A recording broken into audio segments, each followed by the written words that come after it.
Danny B's wild ways and lack of basic math skills would soon prove to be a recipe for disaster when Danny B went on to the next phase of his life, club owner. These two studio heads, they were regulars at Peaches and Cream. They used to come in all the time, and all of a sudden they're saying that they're going to bankroll a club for me. And this would be like my own Hollywood club. The bugger left me. No Danny B, and now no Wanton Wahoo. And nobody wanted the traveling Tony B show, so it's fucked. I'm not sure why he didn't invite me to Club Wonton. I mean, I was a little pissed, but I had a choice. I could bartend in Harrison or Silver Lake. Bitter Percival and Danny B's little brother went back to doing small after-hours parties, while Danny B and his partners built the $20 million Club Wonton. It was an immediate success. Well, I mean, this place they built was incredible. 3 bars, huge dance floor. Well, and we ran the VIP. And I mean, there was a lot of exclusive names coming through that joint, but we would like tell them no. If we didn't want them to come in, then they weren't going to come in because we ran the VIP. Yeah. You know? I mean, yeah. Yeah, but if they got in, the girls took care of them. Yeah. We did. But for a price. I mean, for a price. I mean, This place was completely off the hook. We had lines around the block. It was sick, you know. Every single night we had people coming in and they wanted the Wanton Wahoo, which I made out in Calabasas. And I had it shipped into the city so nobody could figure out my recipe. I mean, I had money coming in from all directions. I had the booking going on. I had the gambling going on. I had some girls in and out of the club, little things like that. And there was some other shit that I didn't even know about. So anyways, I ended up making so much money. I bought a house in the hills and I paid cash. Danny B worked the floor like a master when he was sober, but things would spin wildly out of control when he started drinking. Unfortunately, Danny B was usually drunk an hour after he opened. The things that happened would become legendary. There was some wild stuff going on in the club, and sometimes it would spill out into the main area of the club, and I couldn't control it. well, I can't really say what happened back there. But, well, let's just say that some of the sex that went on would probably be illegal in several southern states. Yeah. But you can read all about it in our book that comes out this fall. It's called Hollywood Tales, and we even had a ghost rider. Yeah. And it comes out this fall. Yeah. I heard there were some pretty crazy things going on down at that club. So I decided to go out and check it out myself, right? But I was unprepared for what was to happen. First of all, there's a line outside. And I've never seen a line that I had to wait in. Right, so I get to the front and some big guy tells me that I'm not on a list. Me, on a list.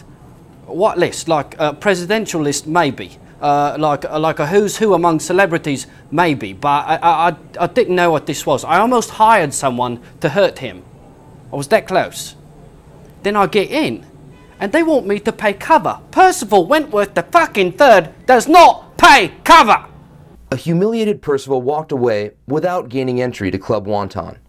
Walking back to his car, he ran into Deputy Carl Moore of the West Hollywood Sheriff's Department. We heard rumors of illegal activity down to the Club Wonton for some time, so I was assigned to go in for some preliminary surveillance. Unfortunately, I was not allowed to enter the club while trying to pose as a patron. That's when I met Mr. Percival Wentworth III, and with his assistance, I was able to plan a complex sting operation that resulted in the arrest of several suspects, including Danny B. Make me pay cover. I showed that little wanker. Nah. I didn't even know he was out there. And all this over a $50 cover charge? During the raid, we charged several suspects with drug-related offenses, as well as solicitation, pandering, and animal endangerment. We confiscated several ounces of cocaine, 1,500 tabs of ecstasy, 71 dimes of heroin, trace amounts of crystal meth, and 3 keys of marijuana. No matter what anyone says, we did not find any cash or mushrooms. We then made a call to animal control, who came and took custody of 10 gerbils, 2 goats, and a Rhode Island red rooster. That was one sick, twisted, perverse, outrageous, frickin' Nobel Prize winner of a bent operation. I tell you, I don't even want to think about what allegedly went on in that room. The magic of Danny B couldn't protect him from the DEA for drug possession, the IRS for tax evasion, or the SPCA for animal cruelty. Danny B's world came crashing down around him as he was facing up to 650 years in prison. I lost everything.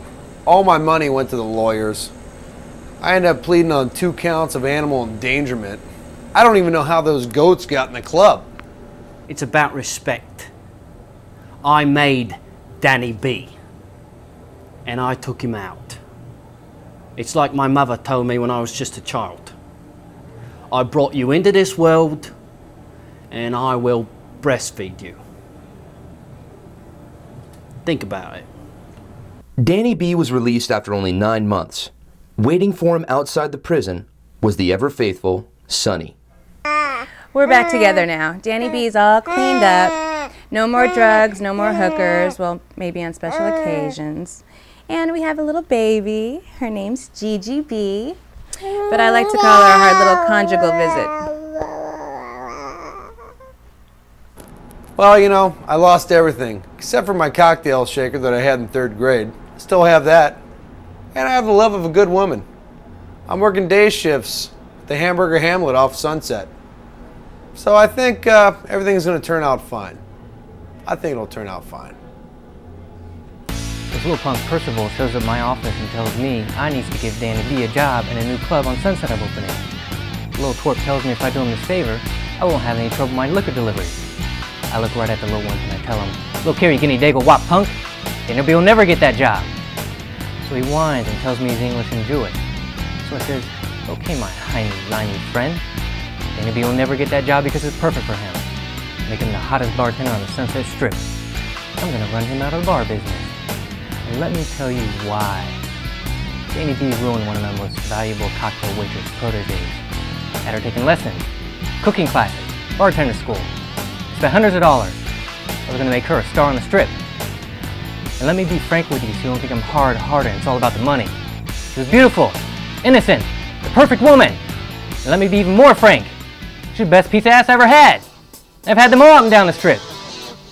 Then Danny B comes along with his Grand Marnier voice and wop charm.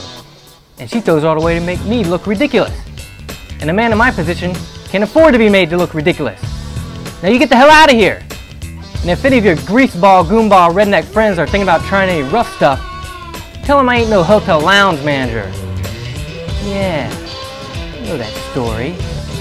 LA Weekly did an article on me. They called me the Hollywood Club Impresario.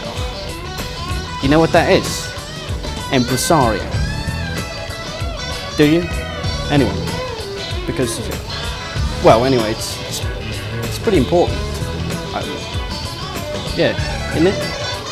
I'm pretty sure it sounds like it, and I like it. Personally, it's fucking important. Impresario.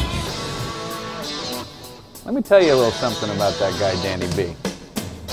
He is not worth his margarita salt, all right? He couldn't even carry my corkscrew, okay? My raspberry commies are the best on the Sunset Strip. You know, give him another 6 months, he'll be bar backing at Whiskey Pete's out at State Line. All right, that's what I'm talking about, okay? I mean, this guy, boom, straight to the top, but you know, just as far as you go up, you crash, just as far, okay? Stop looking at me, Swan.